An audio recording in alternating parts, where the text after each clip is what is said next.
Debat ini saya mulai dalam hitungan mundur. 3, 2, 1. Assalamualaikum warahmatullahi wabarakatuh. Salam sejahtera, Om Swastiastu, Namo Buddhaya, dan salam kebajikan bagi kita semua. Rahayu. Sebelumnya terima kasih atas kesempatan yang telah diberikan. Perkenalkan, saya Kalista Febi Azaro sebagai pembicara pertama dari tim kontra dengan mosi perdebatan. Dewan ini menyesalkan adanya transisi OpenAI menuju struktur perusahaan berorientasi profit. Baik, sebelumnya Dewan Juri yang terhormat, perkembangan AI modern membutuhkan sumber daya yang sangat besar seperti yang sudah dipaparkan oleh tim pro, bahwa membutuhkan dana atau akses yang besar. Tetapi yang harus kita sadari, AI juga membutuhkan sumber daya dari sisi komputasi, riset maupun keamanan. Sehingga perubahan struktur perusahaan OpenAI menjadi berorientasi profit bukan stigma pengkhianatan pada misi awalnya. Namun, ini justru mengembangkan bagaimana sistem AI dapat diadaptasi dengan skala global. Hal yang perlu kita garis bawahi di sini, Dewan Juri yang terhormat, bahwasannya perusahaan OpenAI adalah perusahaan yang bagus, yang memiliki peluang tinggi untuk berkembang dengan adanya orientasi profit yang muncul. Sehingga AI akan lebih berdampak signifikan bagi umat manusia ke depannya. Investor tentu lebih menilik bagaimana OpenAI akan berkembang pesat pada akhirnya.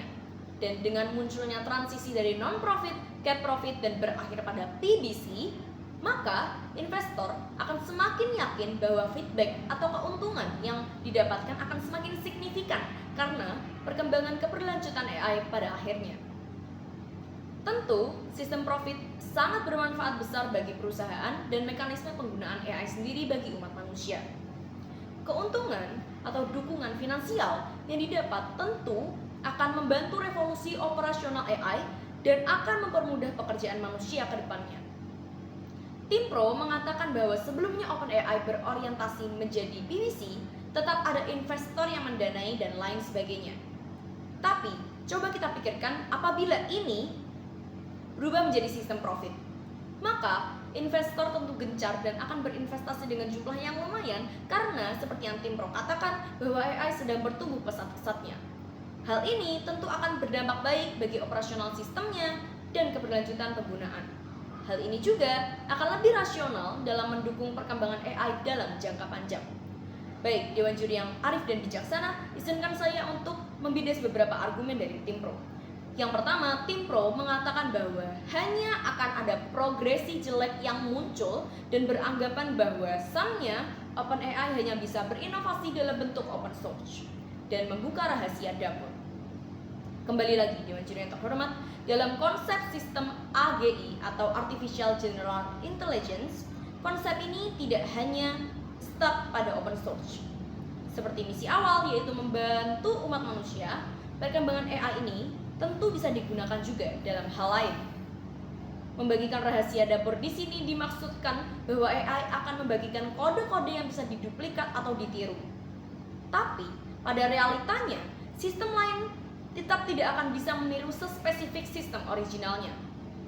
Tim pro seolah terjebak dalam stigma AI akan hanya bisa diakses oleh negara kaya.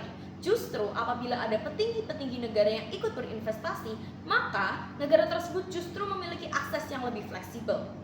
Tim pro seolah mengatakan apabila OpenAI berorientasi menjadi PBC, maka akan melupakan tujuan sosialnya. Padahal, PBC akan tetap sangat peduli pada lingkup sosialnya. Tim pro juga seolah menyimpulkan bahwa profit akan melepas kontrol yang dibatasi sebelumnya. Padahal, yang menentukan keamanan kontrol adalah regulasi, transparansi, dan governance, bukan sekedar label non-profit yang berlaku. Baik, di sini masuk pada argumen yang akan saya paparkan, yaitu yang pertama, adanya profit adalah syarat yang justru sangat realistis untuk mengembangkan AGI atau Artificial General Intelligence. Apabila tim pro mengatakan bahwa investor tetap datang saat label non-profit masih berlaku, apakah perusahaan OpenAI akan tetap bertahan apabila perkembangan perusahaan lain semakin agresif dengan adanya kolaborasi profit? Tentu tidak.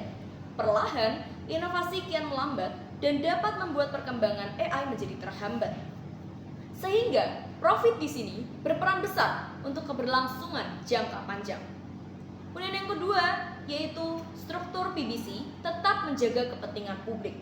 Dewan Juri yang terhormat, jangan beranggapan bahwasannya orientasi profit akan serta-merta serakah dan meninggalkan masyarakat. Padahal, secara hukum, PBC tetap mempertimbangkan kepentingan publik dan tidak hanya fokus pada keuntungan investor. Tentu, OpenAI masih mempunyai misi sosial dan punya alat finansial yang akan menjalankannya.